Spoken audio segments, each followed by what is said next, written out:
The album was recorded not far from here in the then newly opened studios of Island Records, to whom we were still affiliated through the Chrysalis distribution deal, or label arrangement they had with Island. And both Led Zeppelin and Jethro Tull were, in a way, the guinea pigs for their new studio.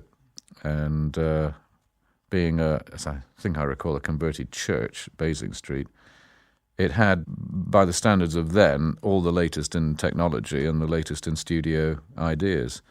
Unfortunately, many of them were wrong. And the studio was really very, very difficult to work in. Both studios, both Studio 1 and 2. And I think Zeppelin has maybe a slightly easier time. They were in a smaller studio, I think, downstairs, and we were in a very big room upstairs most of the time. So it was a very difficult album technically to make because we just didn't know what we were hearing. And it just, everything sounded bad in the room. Everything sounded jarring and unpleasant. And when it came to mastering the record, a lot of my confidence, had gone out of the whole process. I mean, it really didn't sound to me a good album. It still sounds, in many ways to me, an album fraught with a lot of later modification in terms of trying to EQ the stereo masters for the cutting. And indeed, I listened to some digital reworkings. I mean, just denoising and EQing of the original master tapes, which miraculously have been found.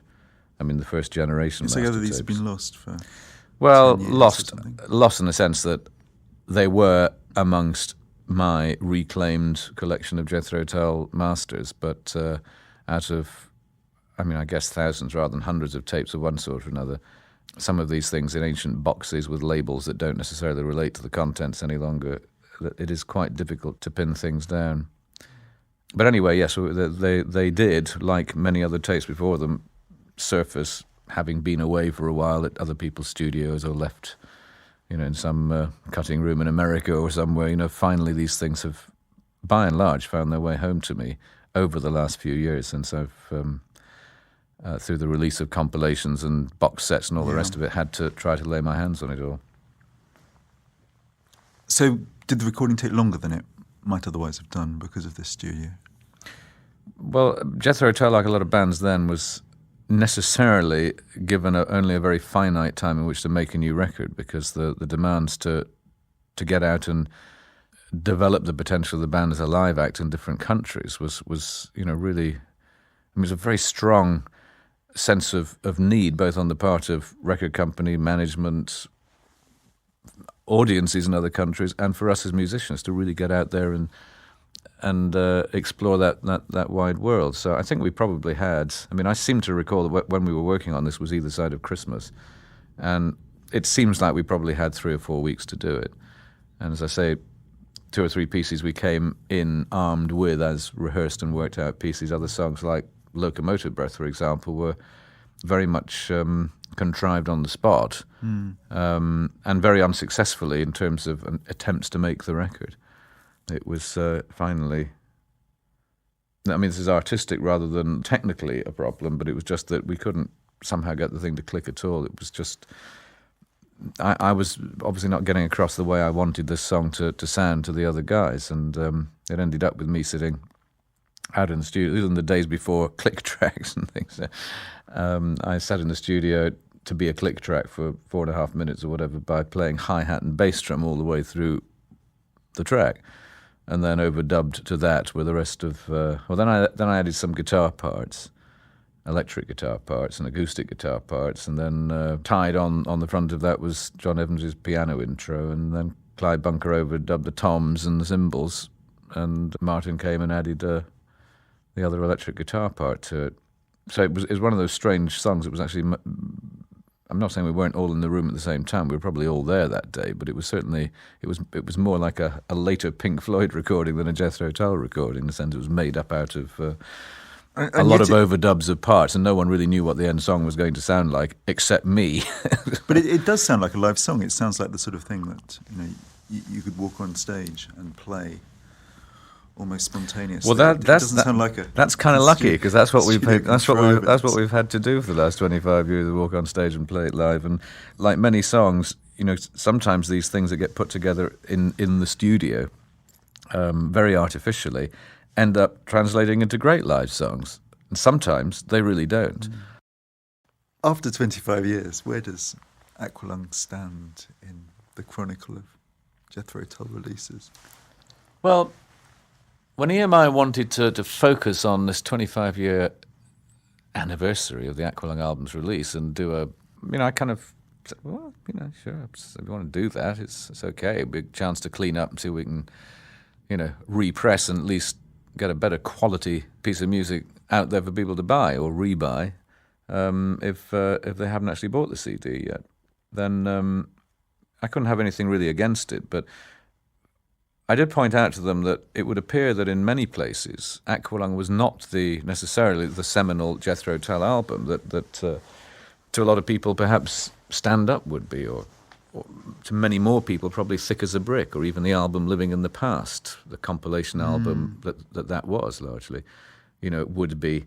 For other people, it would be much later on. I mean, in Germany, for example, it would be as late as 1982 with Broadsword and the Beast, which in its first year of release was infinitely more successful than the Aqualung album, in that first 12-month sales picture.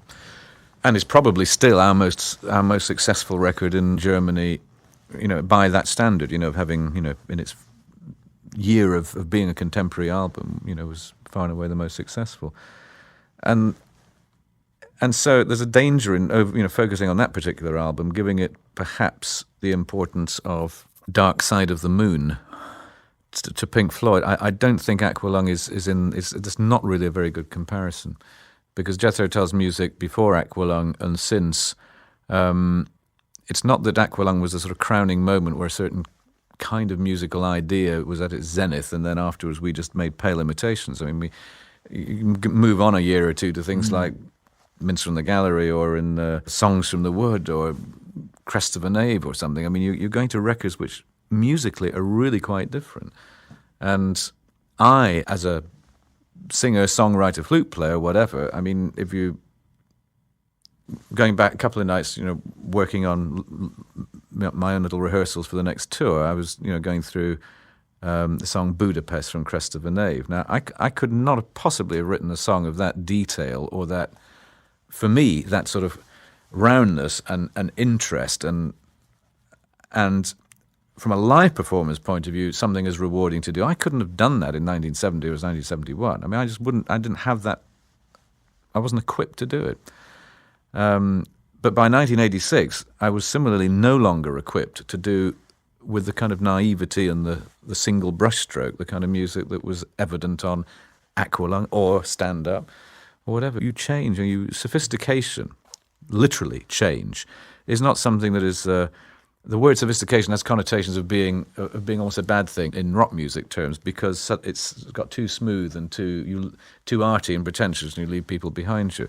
But sophistication in the literal sense of meaning just change. You have to accept as you get older, you're going to refine and want to deal in terms of your own refinements and your own degree of sensitivity and engagement with the musical substance, that strange jangling conglomerate of notes and rhythms what intrigues me and moves me now is something that's necessarily more complex and more layered than would have been the case when I first started.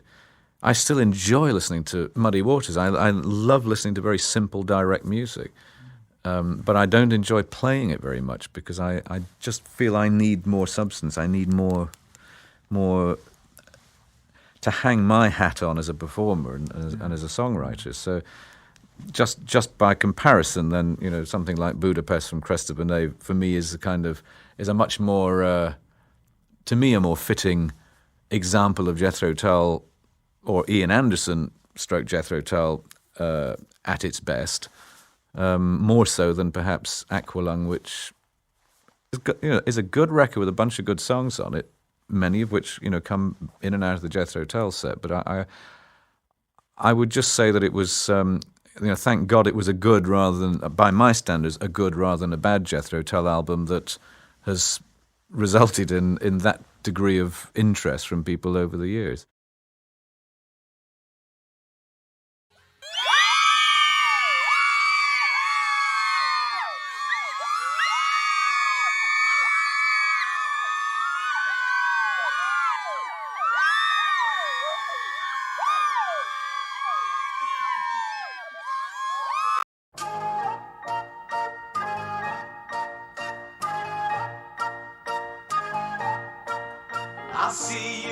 that's the weighing in when your life's on total maze. And you set your wealth in godly deeds against the sins you blaze. So you place your final burden on your heart-rest next of kin. Send the chamber on back down the line to be built up again. Take your mind off your election and try to get it straight. And don't pretend perfection, you'll be crucified too late.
Well, thank you all for that.